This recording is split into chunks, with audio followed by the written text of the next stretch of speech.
Got my laptop on, and I feel alright. I got a few joints rolled, and my munchies made. Got my headphones on, and I close the door, don't disturb me. It's time to stand up tall and say some things about the shitty world we're living in with the boys at Raconteurs News. C'est Raconteurs, c'est Raconteurs, c'est Raconteurs News, Raconteurs News, Raconteurs News, Raconteurs News, Raconteurs News. Oh yeah.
see what we can do, Andy. Jason, what I can do, I can just try and change something, which might help it. If not, mine, I'm not getting anything. Oh, there we go. Yep. Right, we're back and we're on. And sorry about that, folks. If you just joining, well, you are just joining us because we've just been chatting in the dark for a little while. We were joined by Andrew K. Fletcher, and we're talking about his inclined bed therapy solution. I think that's what you should call it, innit? It's a solution, and diabetes as well. So we'll try to recover that. So if we just go over that again, the what you were telling me, the testimony about how things are going with diabetes, with the 92-year-old guy. Yes, the 92-year-old guy. Yeah, tell us about him.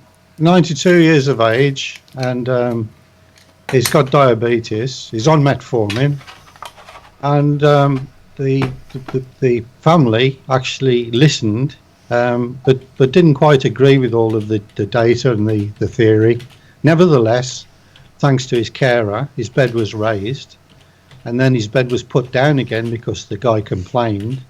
And for 18 months, the bed was up and down. And each time they raised the bed, his sugar levels would drop significantly. And when the bed went flat, his sugar levels would increase. So eventually, it was the guy that said the bed's staying up. 92 years of age. I'll need to repeat that, because that's the time of life when everybody's given up. Yeah. Not this guy. He had a pressure sore stroke, diabetic ulcer on his backside, rather nasty one, which he'd been suffering with for months, and all treatments had failed. And he had diabetic neuropathy, and all of these conditions, actually, he was cured. He's no longer a diabetic. He doesn't need to take. 92. Can you imagine him thinking that at that point in his life that he's going to be cured of this thing that's afflicted him for I'm assuming for a number of years. Yes, quite astonishing. And I don't know whether would the listeners have heard a bit about Pompey Island. Probably not. We've literally just come back onto the live, but it'll be on the podcast. But yeah, go over it again for people. Okay, well, in Pompey Island, which is a little island in Micronesia, diabetes is the second leading cause of death. People over there are losing limbs through gangrene. Awful condition, and it's thanks to the American diet being introduced. They were all fairly healthy before the American diet arrived. Yeah. But 11 patients, thanks to Tateki Yeting and working with the Micronesian College and the doctors in Micronesia and the government, they set up a study which ran for 4 weeks and showed that 11 patients out of 11 not only reduced their sugar levels, their glucose levels, by sleeping inclined, but all of the associated problems that went along with diabetes were also reported to have sorted themselves out, which is quite remarkable, really. But the problem is that the study ran for 4 weeks. So I asked how much it would cost if we could run the study again on a longer period with more patients, and they said 50 grand, which 50 grand is a lot to me, Jason and Andy. But in the when you're looking at 8.8 billion of NHS money is going into diabetes type 2, 50 grand's not a great deal of money. It's not. It's a drop in the ocean, isn't it? It's nothing. It's absolutely nothing. But that's not going to happen anytime soon, because I haven't got 50 grand unless I sell my house. Well, if anyone's got a spare 50 grand, Andrew K. Fletcher has got a study that he'd like you to fund. So I'll just pop that out there. That would be nice. So we'll do what we've been doing for the last 23 years is take the message out there, thanks to you guys, and ask people who've got family members or friends with diabetes, type 1 or type 2, and there are a few other different types of diabetes as well, if they'll prop the beds up, keep a journal, record what happens to their glucose levels, and let's see if we can repeat what happened in Pompeii over a longer period. And all I ask for is, that we can provide us, or you can provide us with a testimonial explaining what changed when you tilted the bed. I think this would be a smart move, given that we have limited funds. So if you can help me with this, it would be fantastic. Well, not to bore anybody that's listening to the podcast. I mean, you can skip perhaps about 5 minutes of this time, but because we're just recovering things. But I wanted you to go into, like I said earlier on, I've got a type 1 diabetic stepson, and what you were saying earlier on about the morning spikes and about particularly the urine in the morning. That's the thing. I've got a 17-year-old stepson, type 1 diabetic, and he is terrible. He's a terrible aim at the toilet. So there's always, and it's what really grabs my attention about it is not only that he's 17 now, he should be able to learn to lift seat up and do whatever, but when you clean it up, you notice it's really, really thick. Yes, it's almost treacly like. And you've said that in studies on type 1 diabetes patients, when they've been sleeping inclined, that is resolved, and it's a water-like substance. Yeah, well, the couple that I mentioned earlier, there's two very good friends of mine. The gentleman's 82. I can't mention the lady's name or the gentleman's name. No. But he was on metformin and he was yellow, and I got him onto insulin. So we got him off the metformin, and his skin went back to normal colour. And over a few years, we've noticed his insulin dependence has gone down to almost nothing. It can go days, and sometimes he's having very, very little insulin at all. Negligible amounts of insulin. Sometimes he's doing it out of habit, more so than trying to correct an imbalance. After a meal, for example, he was registering 9, which, I think 7's a good number for a diabetic. Between 4 and 7. Yeah. Between 4 and 7, that's what they aim for. Yeah. Yeah, but if you get to a 9, it's not the end of the world. It can go much higher than that. But that's straight after. Well, not straight after a meal. That's the time that you would expect the insulin to go, the glucose level to go up after a meal. But that's all it went up to, was 9. 9, which is ridiculous. I mean, yes. with no insulin. When I, like I said earlier on, I was the one that took my stepson to the doctors when he was diagnosed, and we had to go straight to the hospital, obviously.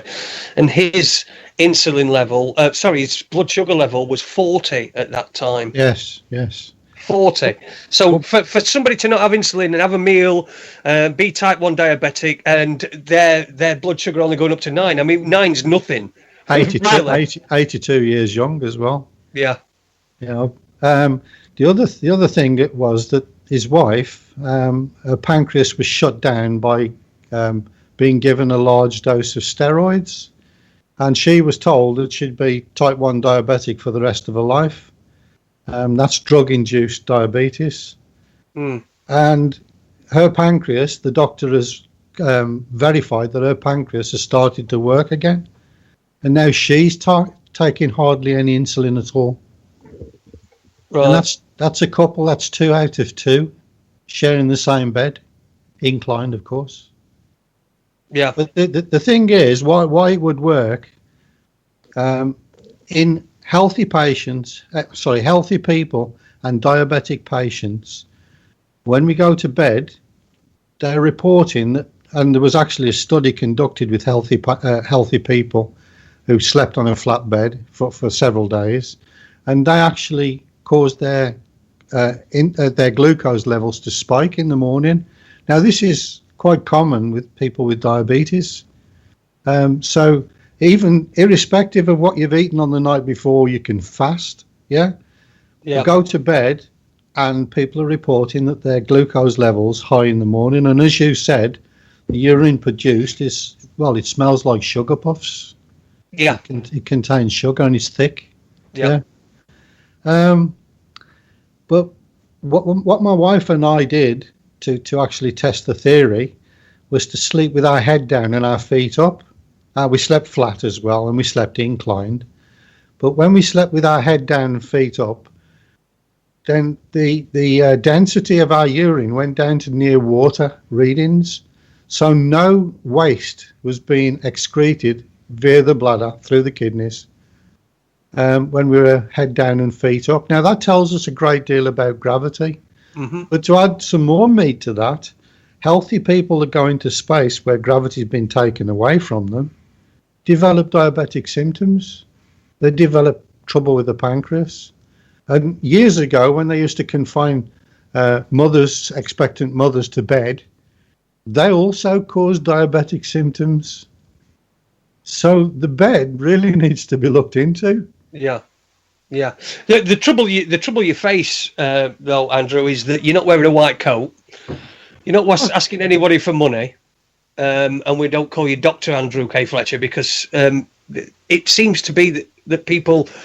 I've come across...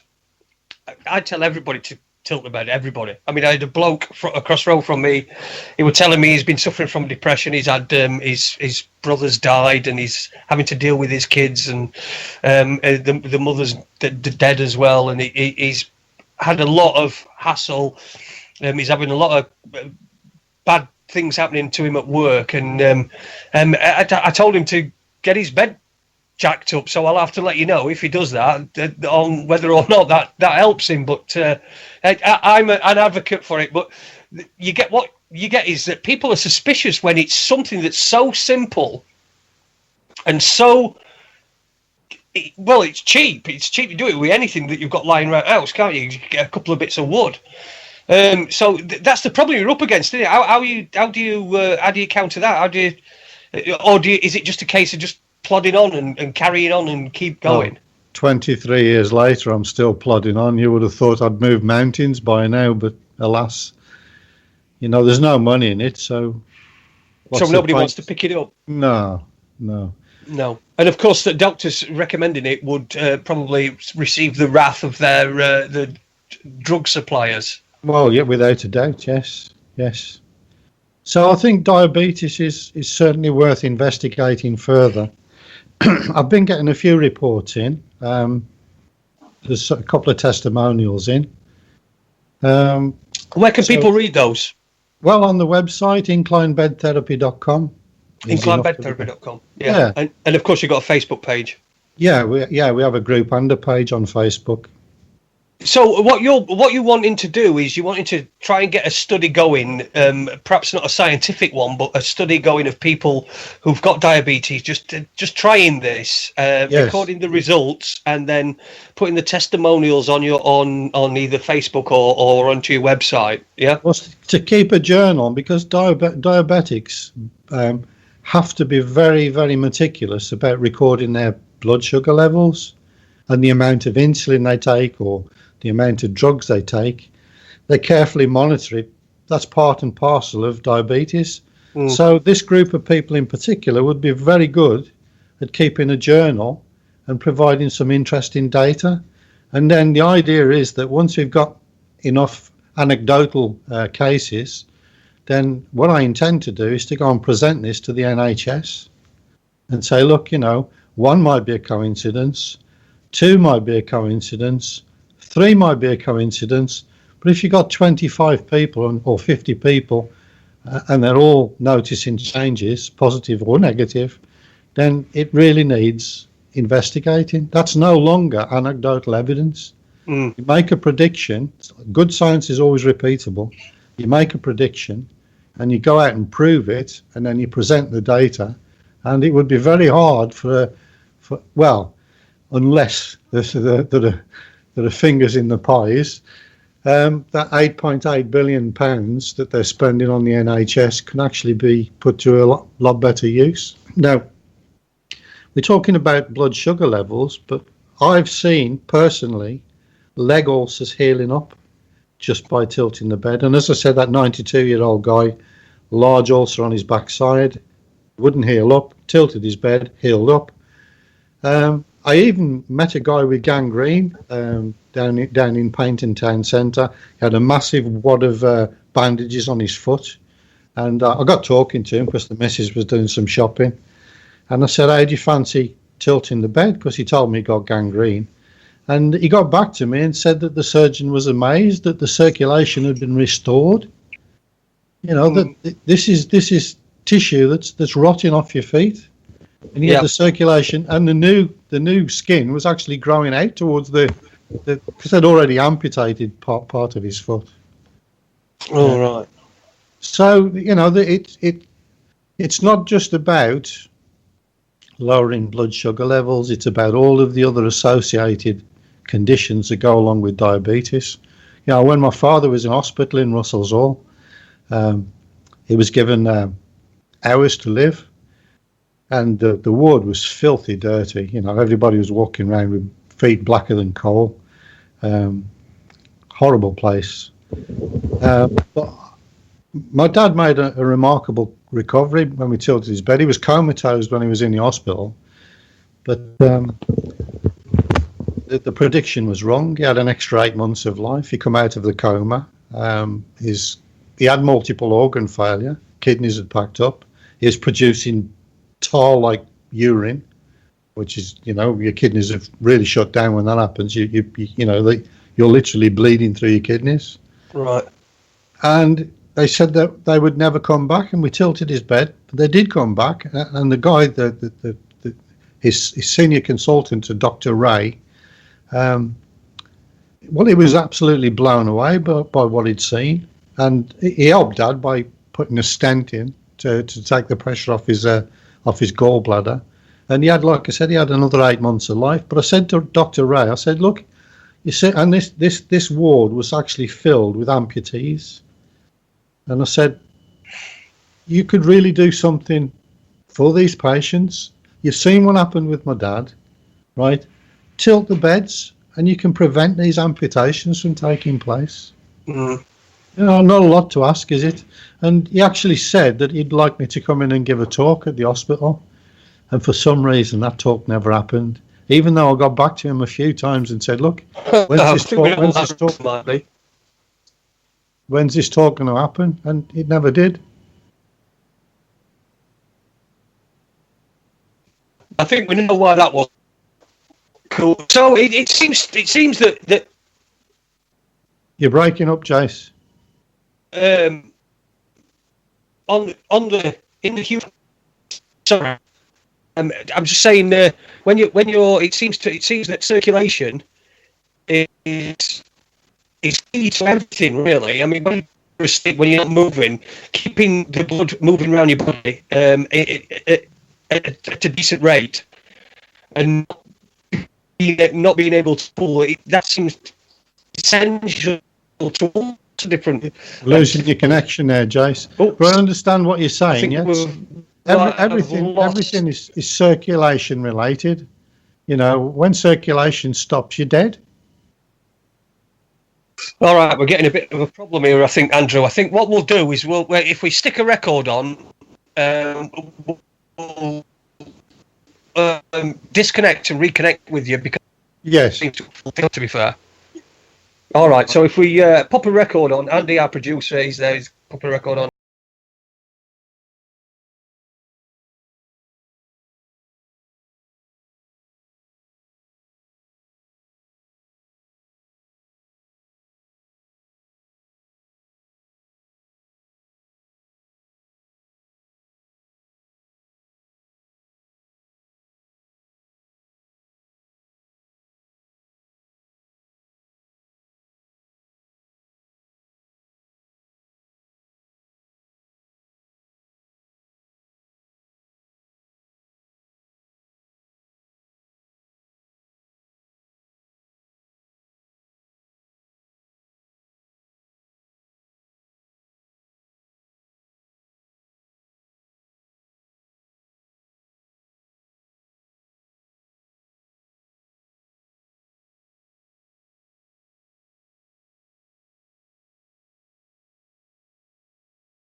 Welcome back to Raconteurs News. Sorry about that, folks. These things happen. It's Skype gremlins. We've got Andrew K. Fletcher on the line. We're talking inclined bed therapy. Been on this, I think this is about your fourth visit, isn't it? Yes. Yeah. Super. Right. We were just talking before before everything went to. So we were talking about circulation and how important it is, particularly when it seems to be when you're at rest. Because when you're not at rest, when you're sat on your settee, your gravity's working anyway, or when you're stood up, gravity's working. Like we saw with Tony, the boxer, who demonstrated that. So, can you go into circulation? Shall we talk about that? Why is it so important? Well, circulation's, if circulation stops, we're dead. We're dust. Yeah. Life is circulation, so keeping the circulation moving is how the body heals itself. If you ignore circulation, if you ignore circulation, then it's at your own peril. And the reason why the sloping bed is so successful is because I worked out how gravity is actually driving the circulation. Now, I think we've talked about this before, but it's worth mentioning again. Everybody considers the heart as the main driving force behind circulation, but we have circulation in cerebrospinal fluid and circulation in the lymphatic system, and there's no heart pump in there, and yet it circulates. Right. So something else is at play there, and long before the heart develops, circulation takes place. Now, a chicken's egg, for example, because it's elliptical, it's disconnected from its parents. Because it's elliptical, it can only be rotated across one axis. Now, we know from battery farms that if they don't rotate the eggs, the embryo doesn't develop properly. Right. So that's why the eggs are rotated. Now, the reason that this is working is because the food sac in the middle of the egg is supplying the nutrients, and these nutrients are dense, so they flow down through the albumen and they initiate primary circulation. And in a developing egg, the actual primitive streak which starts the whole process off of the developing embryo resembles my experiment of bricks and cliffs. It's exactly the same. You have a downflow and a return flow. Mm-hmm. Now, each time that the egg's rotated, it reverses the process, and the solids or the dissolved substances move again. And this is what I believe is actually responsible for the heart formation, and which incidentally begins as a single loop of tubing, which is actually twisted and then forms into the shape of the heart. But before the heart is formed, there's a pulsatile beat in that loop of tubing. Now, what's making that pulse? Gravity. Yeah. No, people say, we're talking about gravity. Well, any idiot knows that gravity is the weakest force. We've all read it in the science books. Well, the method that they used to test gravity's strength was to actually put a paper clip on the floor, pick it up with a magnet, and therefore the magnet has overcome gravity, so therefore it's stronger than gravity. But that's actually an irrelevant experiment, because you could have had a massive electronic or electromagnetic grab from a scrapyard and hover it over the piece of paper, and the paper won't budge. Gravity's overcome the magnet. Yeah. And the other argument is that the nuclear force is stronger. Now, you can release the most powerful bomb in the world, and it forms a mushroom cloud, which pulls back down to the Earth. Now, you would think that the velocity from a nuclear blast would actually take it out of the atmosphere. It doesn't. It's contained by the atmosphere. Gravity's overcome it. So the problem is that people hear this so many times, about gravity being weak. They actually believe it. We've just had hurricanes, we've had tsunamis, volcanic eruptions, all created by gravity. Yeah, yeah. We've got a question in the chat room from Mithrin. How you doing, Mithrin? Long time no see. Well, I've actually never seen you because you just never always a name on a screen. But Mithrin's question is, how would gravity cause a pulse? Is it not more of a constant flow? To answer this question, I had a good friend who's passed away now, Harold T. Hamill, an emeritus professor from the Max Planck Institute in Germany. And Hamill said to me, because we'd had a long conversation about a pulsatile flow, that he'd observed pulses of blood arriving at the kidneys, dense blood arriving at the kidneys. And if we consider the lungs, how the lungs supply the driving force behind the circulation, which is what inclined bed therapy is all about, is that we breathe out, and in doing so we evaporate water from our lungs. We've all breathed on a glass window and seen the moisture on the glass window, but that comes from tiny capillaries that are fed by the blood that flows through the lungs. So by evaporating water from the lungs, you're actually concentrating the blood as it flows through the lungs. It becomes denser on the way out of the lungs. It goes through the heart, and then the heart injects it back into the main artery, and gravity pulls it down towards the kidneys if we're upright, or if we're on an incline. If we're sleeping flat, then gravity is running perpendicular to all of the vessels in the body, which run from head to toe. So gravity is still acting upon the density changes which occur through evaporation, and in this case it's acting as a brake.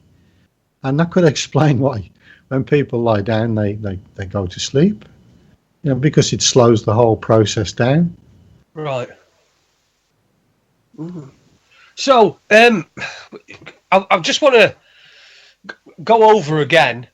Sorry, first of all, there's one question from right back before that I just wanted to ask you, that I meant to ask you but I didn't, and that was, the study you were talking about in Polynesia. Were you part of that, or were you involved in that in any way, shape or form, or was it as a result of your work? It was a result of my work. It was conducted independently. All I did was provided the method, and they investigated it and used whatever means they could to raise the beds up, and then conducted the study. And the study was actually presented in Washington and dutifully ignored. Washington, D.C. Yeah, that seems to be what the general consensus is, because I've gone to places. I've got APS, antiphospholipid syndrome, and there's a Facebook page dedicated to it, and I put on there, everybody, we all should be trying this inclined bed therapy, and it got removed. It was ridiculous. It was like that we weren't to give out medical advice, and I said this is not medical advice. This is just a lifestyle advice. You wouldn't stop me from telling people to stop smoking, would you? No, this is the same thing. You just sleep on a tilt rather than lay flat, and it was removed. This is what we're up against. I get removed and banned all the time. I made the mistake. Well, not mistake. I attempted in two of the top forums for diabetes. I just posted a little message saying, would people with diabetes be willing to sleep on an inclined bed, actually raise the head of the bed and use books, blocks, bricks, whatever means you can to tilt your bed, and report back to me what happens with the glucose levels. That was enough to get me banned from two forums. Yeah, and that's what you're up against. It's but without being, well, I am cynical, yes. I've come across paid spoilers in forums. Right. They're stooges that find their way into these big places, and they prevent any progress that could even suggest something that helps other than drugs. Yeah, drugs seems to be the way. It's the only way to medicate. Is the only way that they know to do anything, isn't it? I mean, all right, you'll get your doctor telling you to quit smoking, but they'll offer you something to help you to quit smoking. Again, money, which costs money. Okay, it might be free at the point that you get it, but it does cost money. And it seems to me that this is just like a way of stealing public money. Yes, it is. Yes, it is. For some reason, I've been noticing. Sorry, I've been noticing that there's a member of my family that has metformin, and she's already gone yellow, right? And she's had 7 pints of blood, right, to bring her colour back. And the doctor has just said, I don't want you to take metformin anymore. I've been trying to get her to stop taking metformin for many years. She wouldn't listen to me. But when the doctor told her to stop taking it, that's the problem, is if this come from a doctor and the doctor said, look, tilt your bed and you won't need to come here. Well, my own GP, for example, I asked him how his patients were doing that incline the bed. He says, well, all the ones that are suggesting incline the bed, they don't have to come into the surgery anymore. Yeah. Well, for me, and I know for Andy and Tina and me and my missus has got rid of her migraines. I'm much better. The first time we spoke on the radio, I was sleeping flat. Since had a few months down the line after having a couple of heart attacks, and the transformation was almost instantaneous. I mean, I'm not a big fella anyway. I'm built like a Chippo's dog. I've got spaghetti arms, and somebody said to me the other day I'd got shorts on, and somebody said to me, what are those things hanging out at the bottom of your shorts? Because my legs are that thin. So I'm quite thin anyway. But I was literally like a skeleton. And do you know, I really want to say Skellington. I just wanted to say Skellington, so I'm going to say Skellington. I was like a skeleton, and it was almost an instant reaction. Have you had anybody that's reported a bad reaction, or anybody that said that they've got worse? Well, we had a recent report in by a lady that said that she's developed plantar fasciitis, which is a problem with tendons on the bottom of the foot. And she said that when she's put the bed down, the pain goes away. But when she puts the bed back up, the pain comes back. Now, plantar fasciitis is probably caused, in my opinion, by footwear. I had some bad shoes once. I bought them. Being a cheapskate, I thought, these boots look nice. Walked around the store. Thought, great. Went out for a long walk in them, and was I in agony? And I ended up with plantar fasciitis because of these shoes. But I realised straight away that the boots were causing the problem. So I stopped using the boots. Foot got better. And then I thought, I'll try it again like an idiot, and put the boots back on. And anything with a gel cushion or any kind of cushion heel, you want to avoid it like the plague, because what happens is your heel pedal bone actually pushes and punches through the tissue and the tendons, because there's nothing supporting the underside of your foot. Yeah. Right. So we're all sold these Nike Airs and Reeboks and these best trainers, but they're injuring lots and lots of athletes. So, but then she went on to say that she does a lot of hiking. So I'm just wondering if she's got an old injury or something that could have had a negative effect. There was another condition, and it was actually a person with a spinal cord injury, and tilted the bed, and the one foot would go purple. But what we realised was that they had a collapsed vein. Now, because IBT actually lowers the pressure in the veins, if you've got a collapsed vein, then he could actually close it and restrict it further. So again, that's worth bearing in mind. Yeah, on the shoes thing, I've got a blood clot behind my knee on my right leg. And to be fair, this leg shouldn't be still on. According to the consultant that dealt with it, it should have had to been amputated. But because of my condition, my right foot in particular is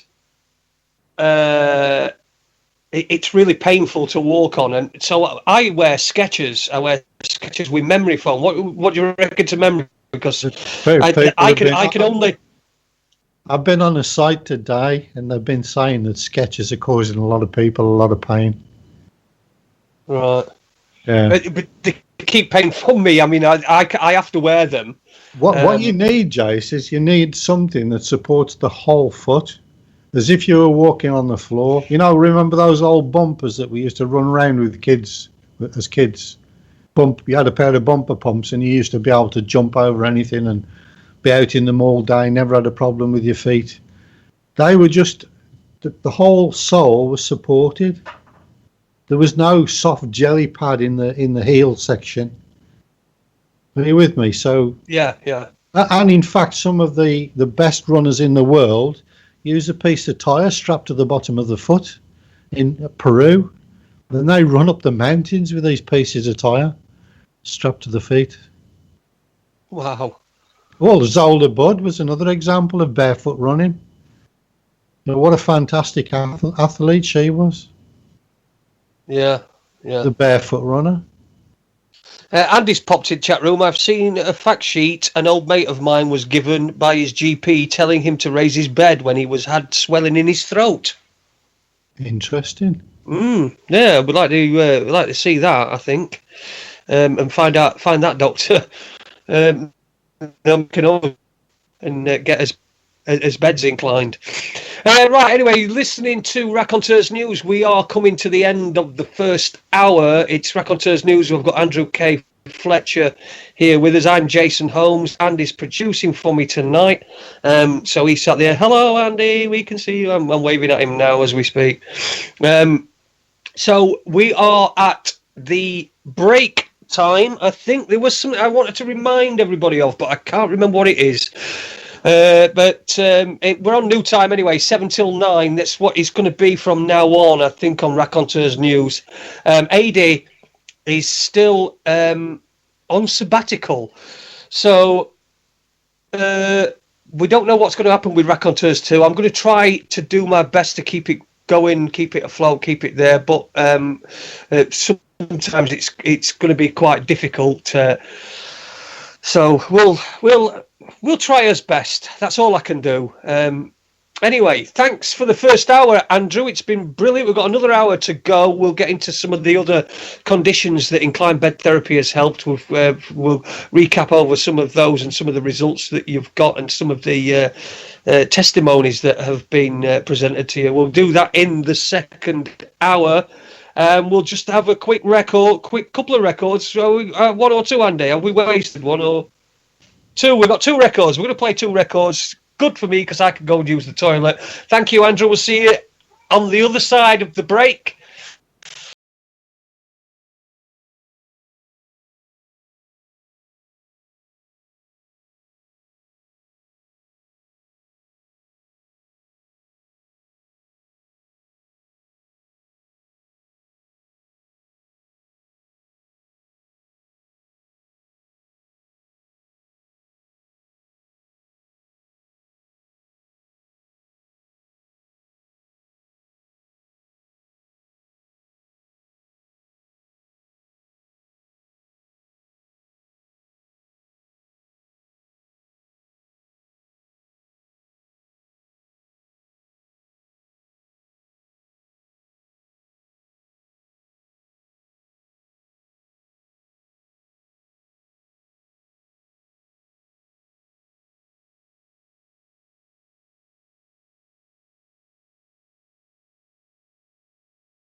Mugging off school and I'm off to the city, watching telly all night and I'm not looking pretty. See, I got this job downtown, selling knocked off ladies' watches for £1. For a really dodgy man that I met in a dodgy cafe. You know, he said to me, the girl who sold these yesterday wasn't selling very carefully.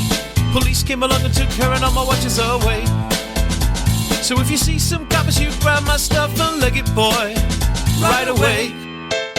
I'll be in the cafe. I'm just a boy from Sheffield, making his way through life. And welcome back to Raconteurs News. A little bit of a sneak preview of the song that's going to play us out, Boy from Sheffield. That's me, of course. I'm the boy from Sheffield, making my way through life. And I tell you what, it's a ride. It's definitely been enjoyable. This making my way through life. Right, anyway, we're back. It's Raconteurs News. I'm Jason Holmes. We've got Andrew K. Fletcher with us, talking about incline bed therapy. Of course, a concept that he's the father of, I would say. He's the father of incline bed therapy. And how are you doing, Andrew? Did you have a good comfort break? No, the coffee machine let me down. Oh, as it does. Never mind.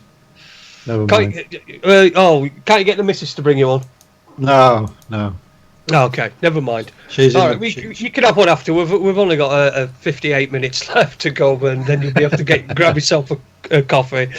Okay, well, let's move on. Do you know? I was just thinking while I was having a squat that I wanted to go into some of the other conditions which we have covered before, and they are on other shows that people can find on Raconteurs News website or any number of YouTube channels. The previous shows are on there, but I wanted to go over that again. But I also wanted to ask you. I wanted to say to you, you've got. I'm going to give you a pitch. So you're pitching to somebody about incline bed therapy. Let's say you are.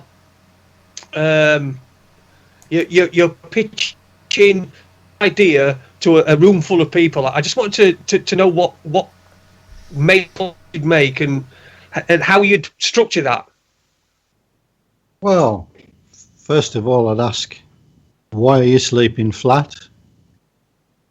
And then people would say that's I've always slept flat. Well, we've always slept flat, but have we? Then I would add that we've not always slept flat. In fact, the ancient Egyptians were sleeping on a 5-degree incline 5,000 years ago. Those beds are in the museums all around the world, and they're the elephant in the room. People are standing there looking at them, and not one person is thinking, why did they sleep on an incline?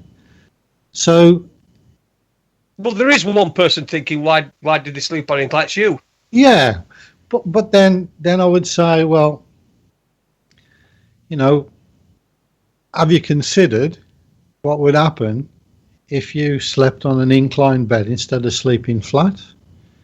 And, well, straight away they're going to come back to you and say, well, no, because nobody's considered it, which is really bizarre. But the other question I would ask is, who was the person that decided the entire human race should sleep horizontally?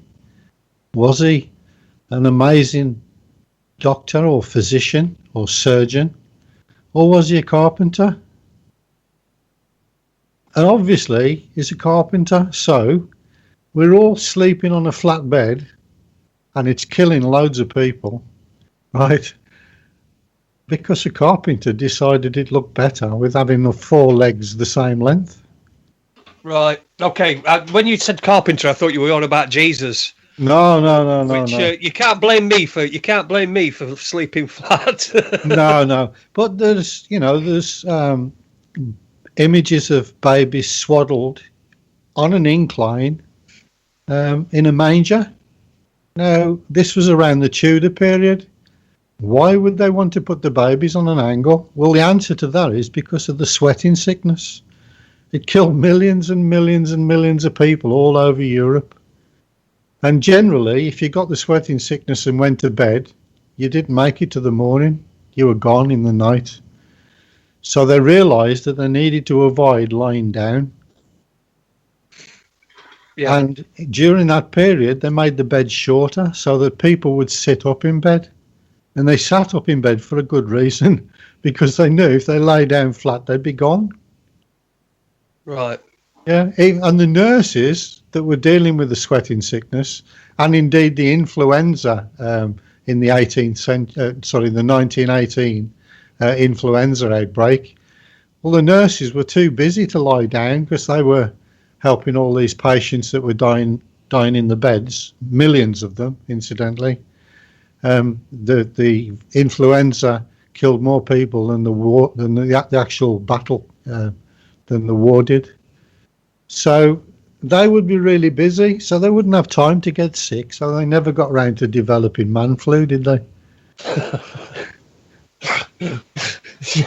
Much the same as they do today. That the wife is usually running around, keeping the place tidy, go out and do the garden, mow the lawn, and husband gets the flu and they're lying down. Now, if you're lying down, this is actually causing the metabolism to slow down. So your temperature drops, and everybody's temperature drops around 3:30 in the morning by 2 degrees. It doesn't happen on an inclined bed. My wife and I measured our mouth temperature on the hour, every hour, throughout the night, lying on an inclined bed, just the same as they did to actually confirmed in the literature that there is a 2 degree drop. It never happened. We didn't get the 2 degree drop. Did you try a control where you slept flat? Yes. And then, yes. Yeah. Yes. Okay. And you feel cold, and that's the time that a lot of people wet the bed. Because your body temperature drops, and when your body temperature drops, you need a pee. Yeah, yeah. Well, since I've been on an inclined bed, I've not wet bed. To tell you the truth, I never wet bed before, but incontinence it's again going back to the NHS. It's a massive problem for nurses, and if you can prevent a lot of this from happening, it's going to ease the burden on. I mean, can you imagine the laundry bill for the NHS? Yeah, it's going to be huge, isn't it? Especially in these days where it's out to a private company, so it's going to cost at least 3 times more than it would have done if it was in-house. And then you've got the man hours associated with cleaning the bed, and so the metabolism and the immune system improves on an inclined bed, without a doubt. And we've got the AIDS patients in Africa, which are still doing fine, incidentally, and they were at the end of life. They weren't given any drugs. All they were given was a couple of blocks of wood under the bed, and they stopped getting diarrhea. The immune system's picked up, and they've gone back to the villages. Beds are still inclined. But why are we not hearing this? Why this is the thing. This is the frustrating thing, is that we're not hearing this anywhere. And if I went on to, let's just say, I managed to get a spot on a news show, and I brought up inclined bed therapy, I'm sure I'd be struck down, shouted down pretty quick. Yeah. Well, they'd just turn the mic off, wouldn't they? Yeah. We've got somebody in the chat rooms just posted anonymous 7542. I don't know exactly who that is, but they've put on a side note, inclined sex is okay as well. Well, indeed, I think we covered this as well with fertility issues. Well, we certainly covered it on one of our shows, because I remember that my wife wanted to thank you because I'd suddenly sprung back to life. Yes. But even more interesting is that a lady that I know very well couldn't conceive, and she'd had IVF, didn't work, spent a lot of money on it, failed, give up. I told her to put the bed on a slope, and she got pregnant. Well, that's interesting because a friend of mine a friend of ours, in fact, me and Adi both know her, both friends with her. We met in 2012, and she was a 40-year-old woman who was not producing eggs. Right, so she wasn't. She really wanted to have children. She'd had some IVF that had failed. I mean, we're talking about a surgeon, a foot surgeon here, somebody who's, in the medical profession. And we, after one of our shows, she'd listened to one of our shows, inclined her bed, and about 9 months later, she gave birth to twins in her 40s. Wow. And she wasn't producing any eggs. Well, funnily enough, a good friend of mine now on Facebook, Donald Flumerfeld, told me about this lady of the night who works the streets. She's getting on quite a bit, well into her 40s, and she'd stopped ovulating, right? And she produced a healthy young boy. Yeah. Not really great news if you're on the street working, but it was interesting and increased fertility. But so that's a fantastic result, and Jace, actually, that's a fantastic result. I wonder if she'd provide some feedback. She probably would. I'll get in touch with her and see whether or not she'd be prepared to do that. I know she's quite a private person, but we'd. Well, it can be done anonymously. I'll tell you how desperate she was. She was at the point of adopting children or adopting a child, but her problem with that was she would be expected to vaccinate that child, and she didn't want to do that. Good for her. Yeah. So she'd given up on that, and then suddenly out of the blue she's pregnant and she gives birth to two lovely babies. She's got twins now, and it's something she wanted her entire life. That's what she wanted, and now she's got it. What a fantastic result! Wow. Two little bundles of joy. So we've got a huge list of things that have been, I'm not going to say proven, but you've got testimony from people that it's helped them. So give us a list of some of the conditions that inclined bed therapy helps. Parkinson's disease.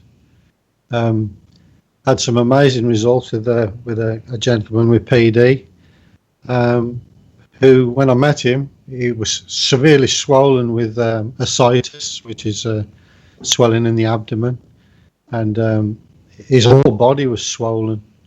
His attention span was a few minutes, and then he'd doze off. He hadn't got much of a facial expression. He wore what they call the Parkinson's mask. And we got him to tilt the bed, and the feedback was phenomenal. The improvements that he was experiencing were amazing, and he got to the point where he was up and about, walking around without the Parkinson's gait, which is the Parkinson's shuffle. Absolutely incredible what happened to this guy. And he then started to walk down to see the grandkids playing on the school fields, took himself down and brought himself back. No problem at all. I went round there and knocked on the door. Now, this is a guy who needed help to stand up, help to get to the bathroom, stair lift. I knocked on the door and he said, "Oh, hello." I said, "I've come to see, I'm Andrew." He says, "I know who you are." So, even though he was in that state in Parkinson's, he still understood what I was talking about. Yeah. And he says, "Oh, I'll give the wife a shout." And I watched him, and I swear I watched him walk up that stair, shouted his missus, turned around and walked back down. Couldn't have done that. And a few weeks later, he's messing around with the car, and I got a panicking voice from a lady on the phone saying he's just drove off in the car, which is absolutely mind-blowing. Yeah, to see that. Well, that's Parkinson's. Multiple sclerosis. Absolutely incredible results with multiple sclerosis. A primary progressive MS, even that responded well. I got a lady on the Facebook group. She'd love to come in and have a talk to you guys. Terry Harrison, and she, for years now, hasn't had a problem with MS. In fact, a neurologist sacked himself. He said, "You don't need me anymore." Now, what's the odds of that happening to somebody that's got MS? Yeah. But there's another story. Is this? I was at a friend's birthday party, and I saw a lady cupping her hands, holding her head down, and obviously depressed. And I went up to her and said, "Whatever's the matter?" And she told me the story about a son, and he'd got an enlarged dysfunction in pituitary gland, which has left him paralysed. And the pituitary gland is very important in the body. It drives everything. Everything we do is actually dependent on the pituitary gland. And there was nothing that could be done. So I told her about the bed, and she said to me, "You're not listening. There's nothing that can be done for my son." I said, "No, you're not listening." And that was how it was left. Anyway, a year later, I'm at the same friend's birthday party, but this time it's in a hotel down in Paynton. And I'm with the wife, and this woman staring at me, and I'd forgotten all about her. And she's staring at me, and she come over and flung her arms around me and gave me a big kiss and a hug in front of the missus. And she said, "It worked, it worked, it worked." I said, "I really don't know who you are." and then she told me, and she said, "My son is actually down the gymnasium. He's got full use of his limbs back." Brilliant. Just tilting the bed. Brilliant. Andy's just posted something in the chat room. He said, "Amazing results reported to me by a listener at a cinema. He rushed up to me to tell me how his wife was off her meds for multiple sclerosis and pain-free, thrown away her sticks and swimming in the gym every day, just from inclining the bed." So that's Andy. And he also adds a little footnote to that was the first time he ever got recognised. And it was all down to you, Andrew. I don't know whether that's a oh no, they're bugging me because they're Andrew Fletcher. But the problem again is that people with MS think it's too simple. It can't be of any use. Otherwise, the doctors would be telling me to do it. Well, this is what you're up against all the time. The condition I've got, antiphospholipid syndrome, APS. It's normally misdiagnosed as MS, so the symptoms are pretty much the same. Interesting. And when I inclined the bed, the change in me was incredible, absolutely incredible. I really, let's just put it this way.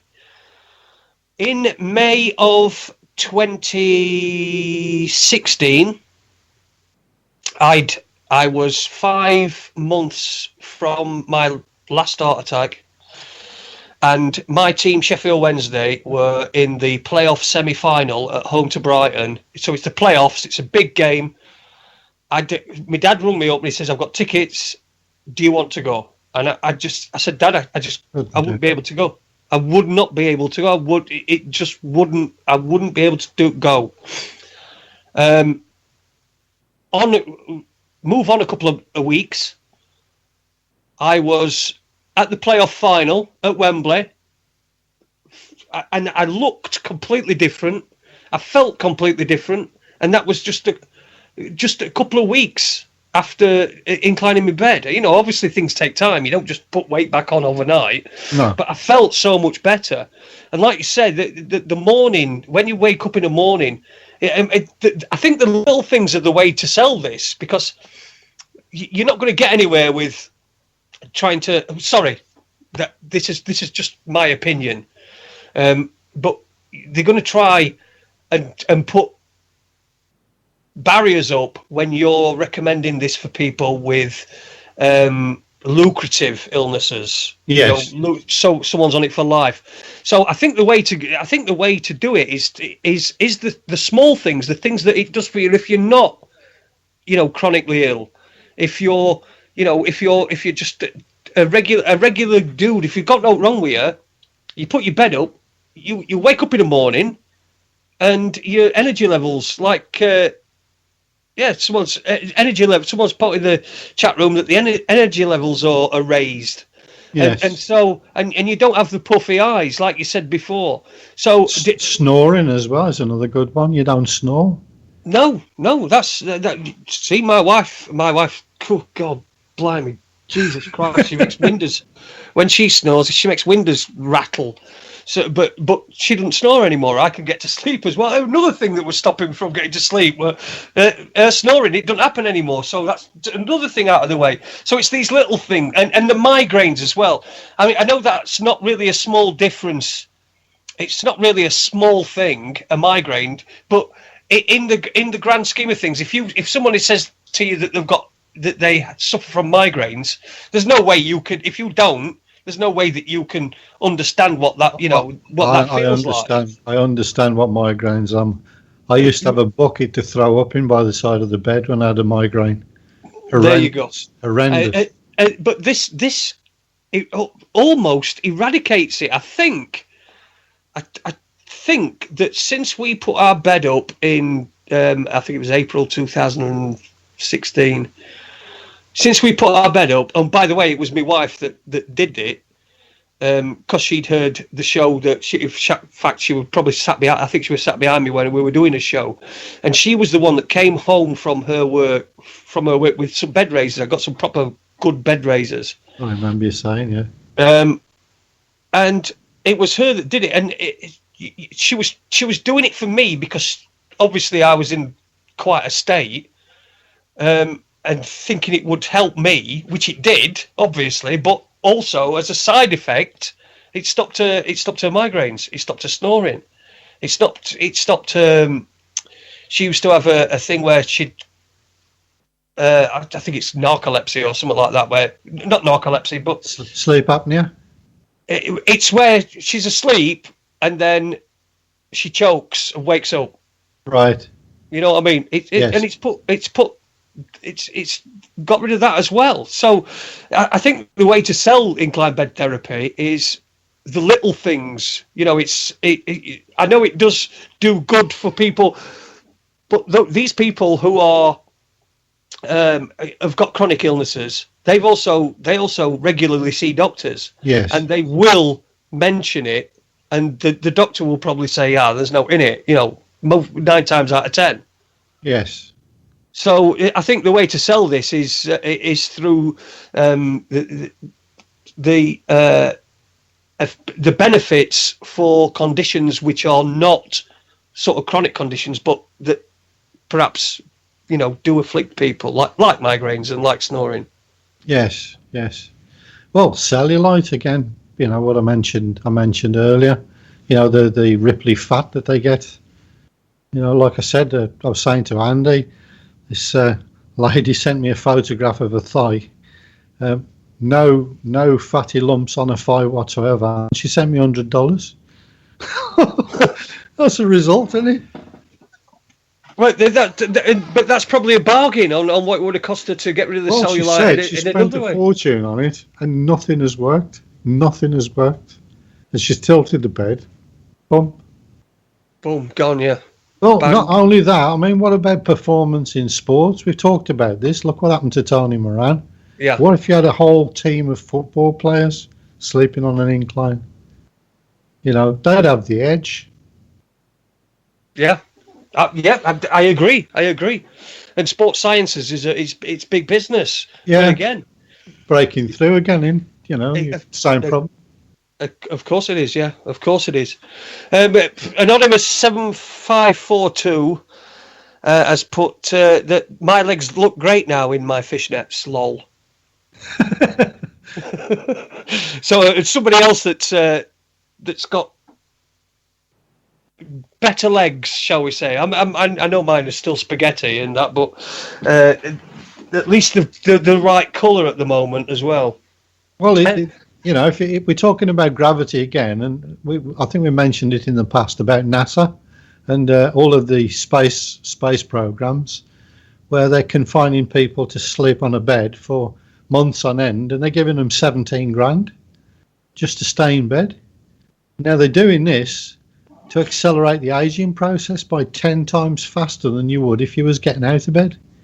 Yeah. And the reason they're doing it is because it mimics what happens to astronauts in space, who also degenerate 10 times faster than they do here on Earth. You know, your skin thins, your bones decalcify, you get stones in your kidneys, livers, visual disturbances. One guy actually went blind. One astronaut went blind.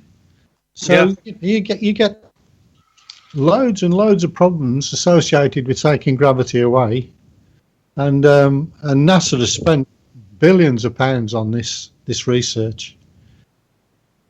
You know, and they've come up with the idea that putting people in a bed will bring us the same results, and we don't have to send people up into space to see how they degenerate. We can do it here on Earth. And yeah, but an inclined bed definitely wouldn't work in space, would it? No. I did have NASA contact me once. I've been trying to contact them quite a few times, and I had a phone call right out the blue, and they asked me what could be done to prevent the degeneration in space on long-term space flight. And I said the only thing you could do is to have a slowly rotating centrifuge, and that won't work. It might offer some help, but it won't work. And I said, if you send people on a long journey in space, they'll be dead. They'll come home in body bags if you're lucky. Yeah. Andy's also posted in the Skype chat here that we've got. Andy's my producer tonight. He's thank you very much, Andy, for turning up. He said he's not had a cluster headache since he raised his bed. So and he's just realised that as well, because Andy suffers from these cluster headaches, or used to anyway, until he raised his bed. And I think they're really quite painful and really intense and quite long. So he's not had one of them since. That's amazing. Again, we need a testimonial, pretty please. Yeah, well, I'm sure Andy will give a testimonial. Yeah, well, anyone that's using the sloping bed, you know, without your feedback, I'm on a hide into nothing. You know, but if the more anecdotal evidence we get, the more difficult it is for these doctors to dismiss it. You know, so we need your help. We need that testimonial. It's worth more to me than anything. So if send the feedback. If there's anybody out there with either a chronic condition or even something, I don't know, snoring, migraines, asthma even, I don't know whether it has any effect on that. It's actually recommended for respiratory conditions. It is recognised in the medical profession to raise the head of the bed. And for heart conditions now, I'm seeing more and more patients being advised. And I've actually been to a house, and straight out of the blue, and I walked into the bedroom. I was buying something off the internet, as you do. Yeah. And I walked in, and this guy's bed was on a slope. And I said, "Who's told you to put the bed on a slope?" He said, "Torbay Hospital did." Oh, well, that's good news. So somebody's listening. Somebody is listening, yeah. Let's hope they are. Oh, going back to the heart, I mean, this would be really useful information to yourself, Jace, seeing as you've had a couple of heart attacks. I had a dog, a bull terrier with a heart condition, one that we'd had given to us. And he was getting on a bit. He was about 6 or 7. And we'd take him out for a walk, and he'd collapse, and he'd have a full-blown heart attack. And all I would do, Jace, is just raise him up against my body. And every time I did it, he'd come round. He gasped, and he'd come back to me. And Brilliant. Every time I went out, he'd have a heart attack, and I'd bring him back to life. And the last time we took him out, we gave him a piece of steak before we went for a walk. And I said, this time, I'm going to let him go, because it's cruel what I'm doing. Yeah. You know, I mean, to me it was interesting, but I was trying to help my dog, obviously, because I love the dog anyway. Yeah. But I was really interested as well because this was working. All I was doing was raising him up against me, and he was coming back to life. And the last time I took him out, I left him down, and he died. Well, that must have been difficult for you, but like you say, you were doing the best thing for the dog, wasn't you? For the animal itself. Yes. Because it obviously every time if it goes out, and every time it goes out, it's having a heart attack. It's suffering, but yeah, it's some of the. I there's countless things that I could say have happened to me that have. Since having climbed my bed, countless things. What about you mentioned AIDS earlier on? Can you go into that a little bit more, because that AIDS research? I know we talked about it before on a different show, but I think it's quite important. It is important. I mean, years and years and years ago, back in 1995, I actually was invited to give a talk on World Service, BBC World Service. And I wanted to get the message out then, because I was realising then that people were developing more immunity to illnesses. You know, if you were on a sloping bed and you got the flu that everybody was in bed for weeks, you were up and about in a day. You know, it didn't knock you about. Yeah. So clearly that the immune system was responding as well. And I suspect it's responding because that circulation doesn't slow down. And if you keep the circulation moving, then the viruses can't actually get a hold of the cells, because they actually attack you through the fluids. So if you keep the fluids moving, like a river, if you stagnate water, if you slow water down to stop water, it can get stagnated and then becomes putrid. Yeah. If that water's moving, somehow keeping it agitated prevents it becoming stale. Yeah.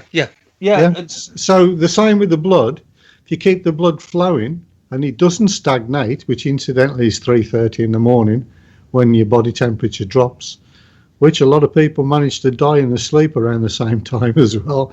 Yeah. Now that should send alarm bells ringing. But with the AIDS patients, all that I can say is that what is exactly what I've said to you, is that they were put on the sloping bed, the diarrhea stopped. Now, AIDS is, they literally poo themselves to death. Chronic, uncontrollable diarrhea, and the skin was all wasting away. But, what you described as a walking skeleton, well, these were lying down in bed as a skeleton. I think Dr. Richard Asher put it perfectly in his, I think it was in the 19th century, early 19th century. He wrote a paper on the dangers of bed rest, and it's certainly worth looking up. Well, they were in care, they were in the hospital, and they were at the end of life. It was the game over for these patients. And we tilted the beds. Well, my friend over in Botswana tilted the beds, and almost immediately the diarrhea stopped. So now they're making use of the diet that they've been given. So they're building up strength. The grey, lifeless skin colour that they had and the lesions all melted away. They got stronger. They was helped out of bed, a little bit of rehabilitation, moving around, back to the village. And this has been about 18 or 19 months ago, and they're still fine to this day. And they were at the end of the game with full-blown AIDS. Yeah. I did want to bring up. I did want to bring up when I was talking about things that are less chronic. What came to mind is I had an auntie who died in 2003, and she'd got Crohn's disease. Yes. And she'd had all of her stomach had been removed, and I used to go I used to go and visit her. She'd spend like 8 months at a time in hospital, and I used to go and visit her, and it was so God, it was so horrific. I don't want. I used to go to the Northern General Hospital and I'd take her a McDonald's. Now, she'd eat the McDonald's for the pleasure, but while she was doing that, I was hoovering her stomach out because she'd got an open stomach. Yes. I was hoovering it out while it was, so she was getting the pleasure of eating it, but it, it wasn't going anywhere. Now she had, in the last, I think she died. She died in 2000. In 2000, I think. Yeah, March 2000. And she was 34. My dad's sister, youngest sister. Wow, that's a young age. Yeah, it was horrendous. I mean, they had. What had happened is they ballsed her up on the first time when they caught the Crohn's disease and ended up having to take all her stomach out. But anyway, she died. But in the last, I think, month it was of her life, and this question might sound a little bit trivial compared to what the background that I've just given it, but she was in a bed it had air pumped into it, so because she'd been in bed that long. That's to avoid pressure sores, yeah. Yeah, to avoid pressure sores. And that's my question, because that bed was costing the NHS £100,000 a week to rent. £100,000 a week to rent. Now, would a normal inclined bed would that Yes. count as those sores? Well, we covered that earlier when I talked about the guy with the diabetic ulcer on his backside. Yeah, which is a pressure sore that's become infected. Yeah. Yeah. And he couldn't control it, and it's completely healed up. But because, again, back to your point, circulation is the most important thing. Keep the circulation going, and the body can heal itself. Yeah. Ignore it, and the body will let you know about it. Yeah. One thing that we've been getting some interesting reports back is recalling memories from childhood. All right. Yeah, for people that have been on IBT for a long time, I've been getting people coming back to me and saying they're actually recalling long lost memories. Well. Yeah, and I personally have experienced this as well. I've remembered stuff that I wouldn't even try to remember as a kid. Yeah. And yet it's come back to me. I can remember amazing stuff from being at school as an infant. We've got a question in the chat room. Neil Austin. I think I know the answer to this question, but I'm going to ask it anyway because Neil Austin in the chat room has took the time to write it out. So I'm going to read it. I'm going to take the time to read it. Anyway, he says, "Evening all. My missus is bad with ME and fibromyalgia. She just keeps taking painkillers and following doctor's orders, but we're getting nowhere. Can incline bed therapy help?" Now, the person that we need to ask about fibromyalgia is Andy. Yeah. Yeah. So there we have the proof. I'll unmute my mic for that one, guys. Yeah. It's just changed our life beyond belief because Tina was at a point where she couldn't lift her arms much above waist height. She'd gone for best part of 10 years not being able to put her hair in a ponytail, not being able to put a bra on, not being able to put a top on. I'd had to do all that for her.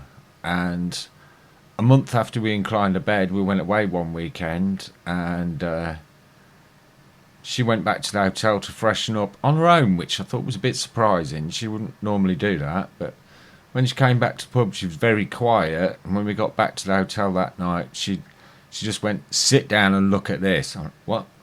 And she immediately reached up for the sky. And I'm like, "What the hell?" And she went, "Well, I just felt a spot on the back of my neck. So I went to pick it, and suddenly there was something out of my eye corner I've never seen for 10 years. It was my elbow." And since then, our grandson's been born, and we spend a lot of time with him, and we spend a lot of time looking after him, and we just couldn't do that without Andrew's help. So I just wanted to unmute my mic and say thank you, Andrew. You changed our life beyond belief.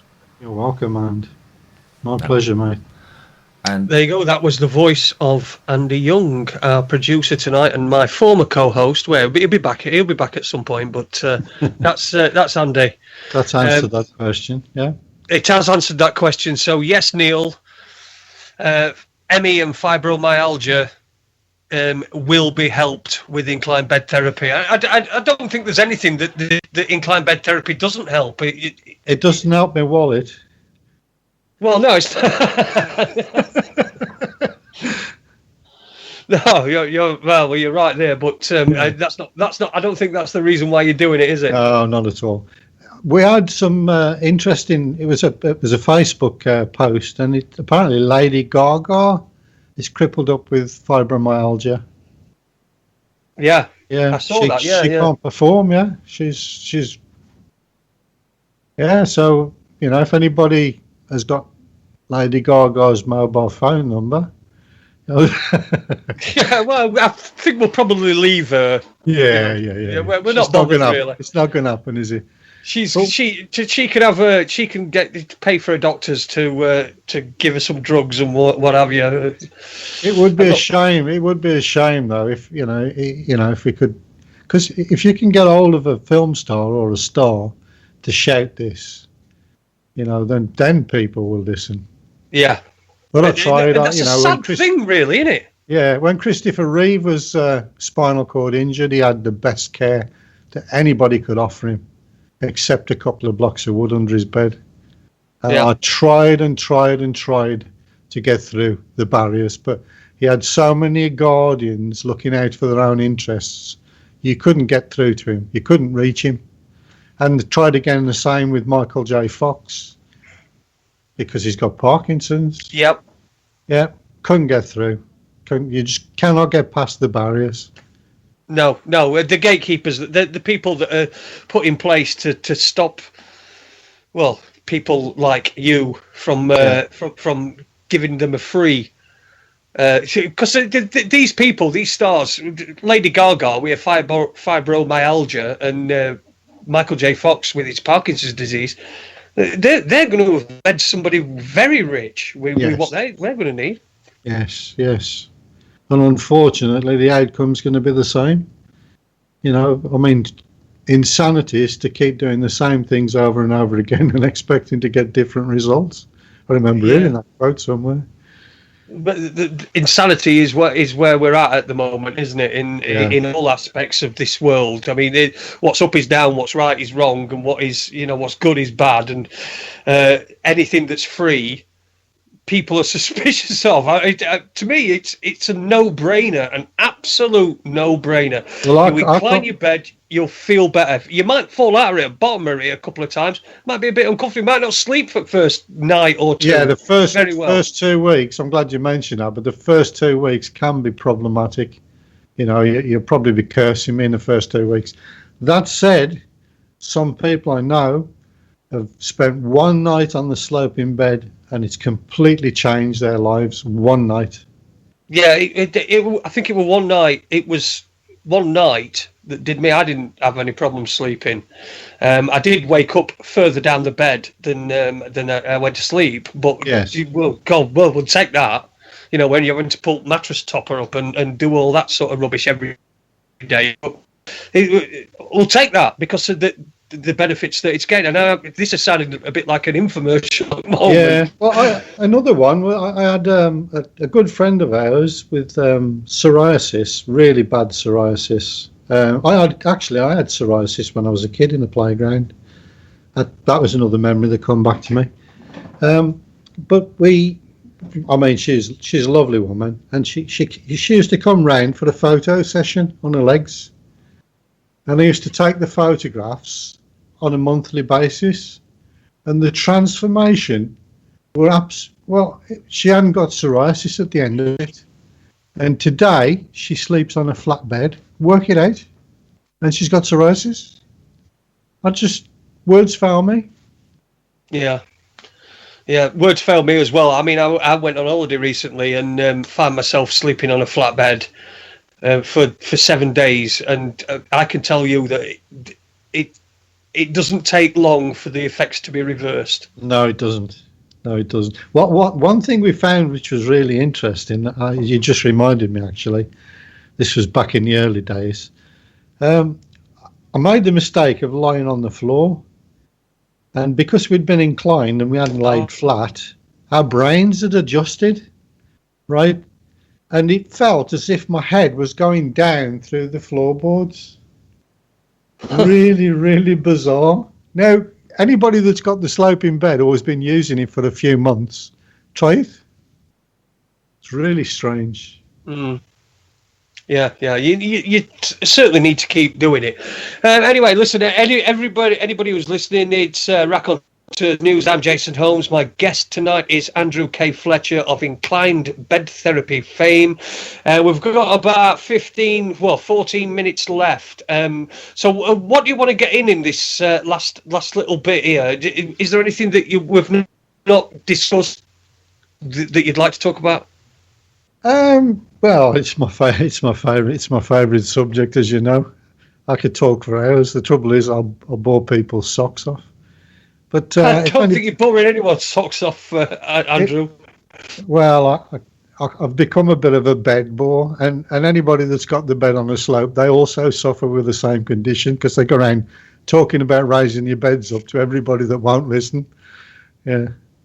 Yeah, when I see people, when I speak to people, and there's one particular woman at this place that I go to, and she is always complaining about being tired, about not having any energy, about feeling drained all the time, and I keep banging onto her, incline your bed. Go on. She's on Facebook. I know she's on Facebook. She's a friend of mine on Facebook. I've said, go to it. Just search inclined bed therapy, even IBT. You're going to find something. Just look.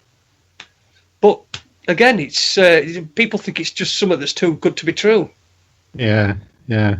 And again, the thing that pains me most is that these kids and it's not just kids, but adults are dying of what they call sudden adult death syndrome. Yeah. So they go to bed and they don't get up in the morning, gone. Yeah. And SIDS, sudden infant death syndrome. Tilt the beds, tilt the cots. Yeah, they were doing back in the dark ages. I think that's essential for any new parents, isn't it? Is to tilt the bed, the cot, or whatever they're putting the baby in.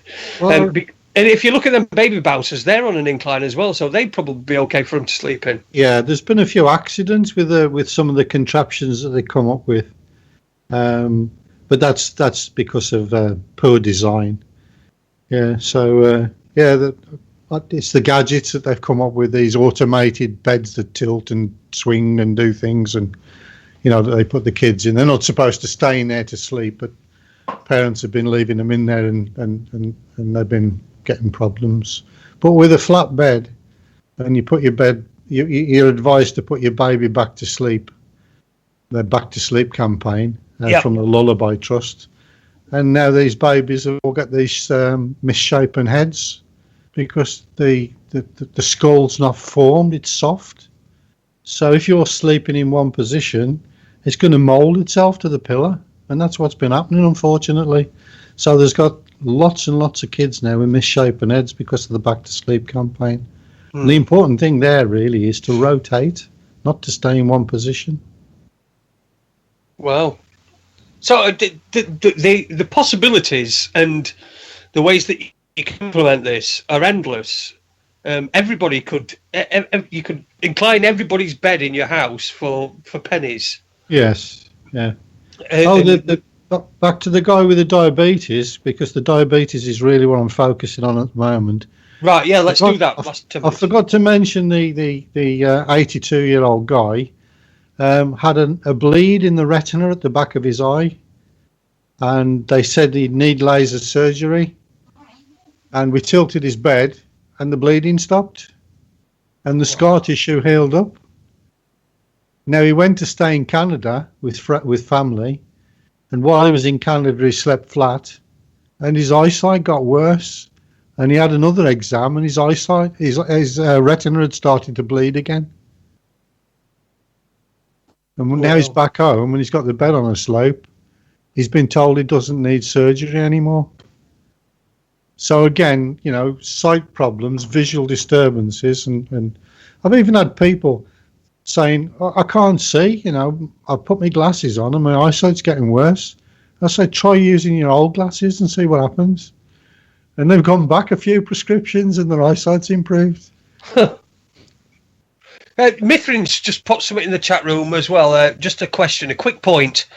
How much would you raise a cot? Not 6 inches, surely. I used to say a couple. This was in the days when you had video recorders, a couple of video cassettes. Right. Yeah, so very little, really. Yeah. Obviously, because of the length of the bed. If that cot's half the length of a bed, then obviously you need to raise it half the amount that you would a bed, which is 3 inches. Right. Okay, that clears that one up. I hope that 7.5 centimetres. Yeah. Yeah, I hope that answers your question, Mithrin. Neil Austin has put another comment in. Maybe we need just a double tinfoil hat for protection. And talking about Wi-Fi, something completely different. Right. Anyway, so we are we've got probably about 5 minutes left. Inclinedbedtherapy.com. That's where it's all at. Read the therapy.com. Read the testimonials. They speak volumes. And when you've read the testimonials, put your bed on a slope and test it for yourself, and then provide us with your own testimonial.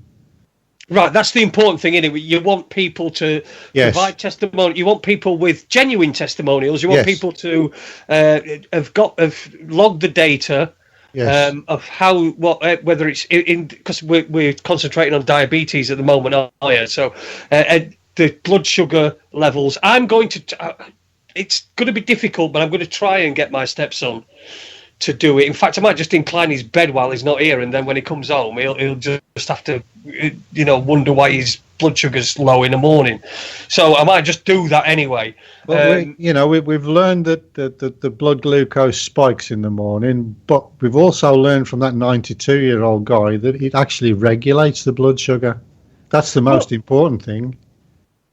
You see, I seem to remember from when I was in the learning phase of this, when Connor had just been diagnosed, I seem to remember they said that it's actually in the night that it spikes, your blood sugar spikes. Yes, when you wake up, because it's occurred at night. Yeah, right. So it's occurred at night and it's still in your system in the morning, which is why you wake up and your piss is like treacle and Well, just to get that out of the way, I'm going to incline his bed and see if that does any help. So that it'd be very interesting. And if you can get him to keep a note of what happens, or whoever's looking out for him with his insulin and his medication, then make notes. Just jot a note down. Put a date down when you notice anything different. Like, I was using 40 units of insulin. Now I'm down to 20 units of insulin. That's noteworthy. Yeah. Of course it is. Of course it is. If you're using a quarter of the insulin that you were previously using, then I'd say that's an improvement. The other thing to check for as well, which I found interesting, is old scar tissue. All right. Okay. I got ripped by some barbed wire on my leg when I was up to no good. Yeah. And I've had a deep groove in my leg, and it's been there most of my life, except now it's hardly visible. I've just got a very shallow line. There's no dent anymore where the scar was, and it was a good groove. And the lady down the road had a gristly scar on her chin, which had been there since she was a kid. And she come back to me and said it's vanished. Yeah, well, I'm going to give you. I'm just now, if you can see, I don't know if you can see me, but I'm examining my leg, and I think came up with this before, but when in fact, I can see the actual where the scar was, but it used to be a really, really deep scar, and I had a scar in my leg where I was stabbed by an ex, and it was a really deep scar, and I'm looking at it now, and it's all I can see it, but it's like it's like level with the surface. It's like, I'd say it's one of those things where perhaps you might be, if you were in an aircraft, and you might see something on the ground that you wouldn't see on ground level. Yes. But no, I mean, it's nearly gone. It was a really deep scar. Yeah, fascinating. Yeah. Brilliant. Well, fingernails as well. Changes in fingernails. Changes the half moons in people's fingernails. People that don't have half moons with bad circulation suddenly find they've developed half moons where there were none. And it was actually a palmist that alerted me to that, a nurse who was also a palmist. And she told me that they can read your palm, and what they're really looking at is the nails. And they look, I forget the formula that she used, but depending on the size of the half moons in your hands, told you about your heart health and your circulation. So have you got half moons on your fingernails? I have, yes. No, yes, but you wouldn't know before whether you had half moons on your fingernails before you tilted the bed, would you? Because it's not something you'd look at. Well, but you see, when before I tilted my bed, my hands were just grey. Like when you were talking about the grey skin and yes, and how ashen you looked. I mean, yes. we had I was talking with my wife over before the weekend actually, and we were talking about when I had the heart attack in December 2015, and it was my stepson that called ambulance, because I told him about he came in and I was laid up bed, and I said, you're gonna have to call the ambulance, I think I'm tired. And my mother-in-law came up because my wife was in Leeds at the time and I'm in Sheffield, so she was driving down. She got a call saying your husband's having a heart attack. And she phoned her mother up, and her mother, who was just around the corner, came round, and she actually phoned my mother up and said, you best come round, because I don't think he's going to make it. It was so grey and dull and everything, and that's how it was for quite a while. Yes. But when I inclined to bed, I suddenly started getting pink back. My feet were used to be white because of my circulation, but now I got my pink back, and I can't recommend it enough. What about your body temperature? Have you noticed that you keep warmer when you're outside? You don't need. Were you in the situation where you had to wear extra clothing? You were always cold all the time. Oh yeah. Oh God, absolutely. Yeah, God. It's the main reason why I didn't go to the football match that I was talking about.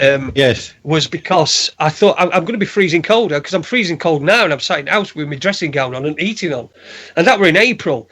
So, and I know you can't really put temperatures by months at this time, round about now, but that was the main reason. I just thought I'm just going to be freezing to death, and so, but now I'm fine, I'm okay, I can go out when it's cold, I can go out, I just wear a normal amount of clothes, and my circulation is just so much better, and it's worked for me, and it's worked for my wife, and it's worked for Andy and Tina as well, and we're going to have to wrap up this interview. It's we're nearly at the end of the show. In fact, we are at the end of the show, so we're going to have to wrap up this interview. But I'd just like to say, from me and from my wife, a big thank you. I know Andy and Tina would like to say a big thank you. And I'm sure there's thousands of people all over the place, all over the country, all over the world, in fact. In fact, if it's got to Polynesia and they're doing tests, then it's going far and wide. It just needs a little bit more. Yes, another 23 years. It needs another 23 years, and it needs us to carry on and continue and don't just listen to these sort of shows. Just give it a try. At least give it a couple. Would you say a couple of weeks at least? 4 weeks. I recommend 4 weeks. 4 weeks. If it's The not for you first after 2 4 weeks, like I said, can be problematic. So, expect a few aches and pains as if you've been working out in the gym. Put up with it, and get past the 4 weeks, and wow. Brilliant. Yeah, that's it. So at least give it 4 weeks. For me, it took one night. There was no way I was going back after the first night. So, but everybody's different. Everybody experiences things differently. Everybody has a different. And I'm not talking a point of view, but everyone has a different experience. Yes. So listen, we're going to have to wrap up. We're at the end of the show. So I'd like to say a big thank you to you, Andrew K. Fletcher, for joining us here on Raconteurs News. 4th time. You're a proper raconteur.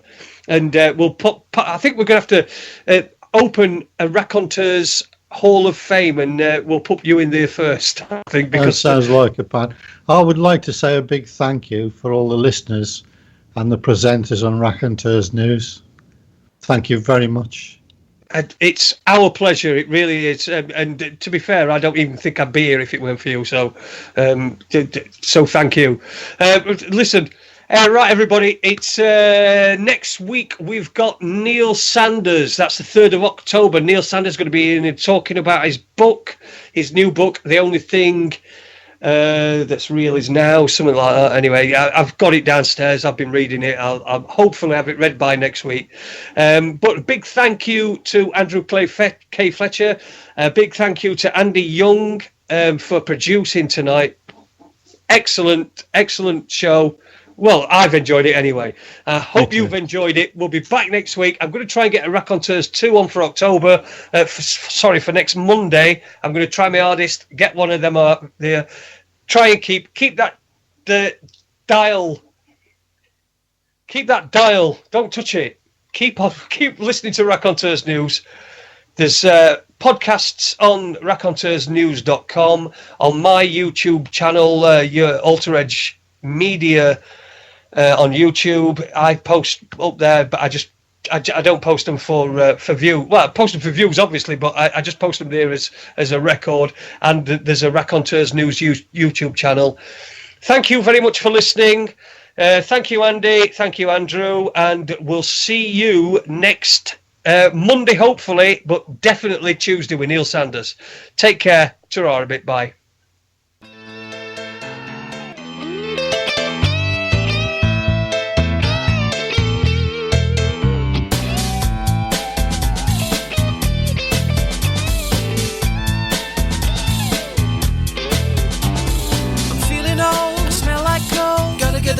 I'm off to the hole in the road. I'm walking off school and I'm off to the city, watching telly all night and I'm not looking pretty. See, I got this job downtown, selling knocked off ladies' watches for £1. For a really dodgy man that I met in a dodgy cafe. You know, he said to me, the girl who sold these yesterday wasn't selling very carefully.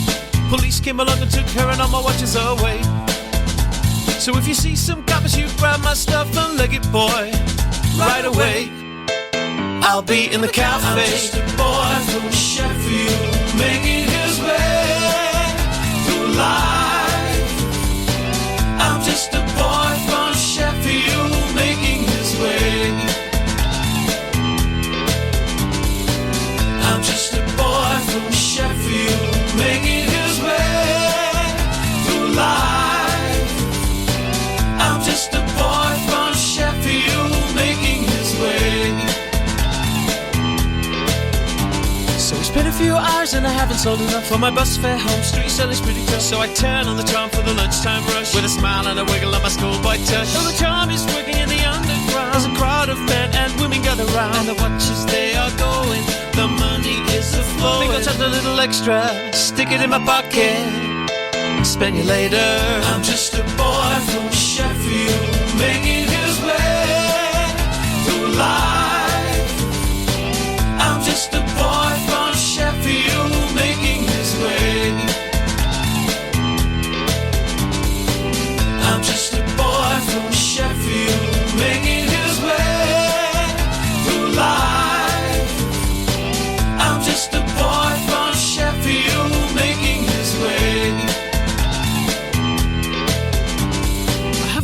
watch for an hour and I'm dying for a slash. I've had enough of this, so I'm off for a piss. Then a quick walk back round to the cafe. Sitting at his table drinking tea. Looks at me suspiciously. Then with a glance at the watch he says, how did you do? He paid me a couple of quid. Then he said, would you like to come and work another day? I said I'd come back down on Friday. And to that he said okay. So with £2 in my pocket and another 5 in my shoe, I nipped down to Castle Market where a man who looks like Leo Sayer is selling pots with cockles and prawns. You make me feel like dancing. Then off back to dinner on the Wiggers and then home. I'm just a boy from Sheffield making his way. I'm just a boy from Sheffield making his way. I'm just a boy from Sheffield making his way. I'm just a boy from Sheffield making his way. I'm just a boy from Sheffield making his way. I'm just a boy from Sheffield making his way. I'm just a boy from Sheffield making his way. I'm just a boy from Sheffield making his way. I'm just a boy from Sheffield making his way. I'm just a boy from Sheffield making his way. I'm just a boy from Sheffield making his way. I'm just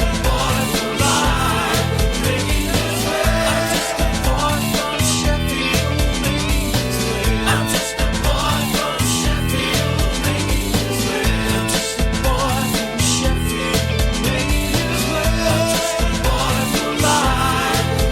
his way. I'm just a boy from Sheffield making his way.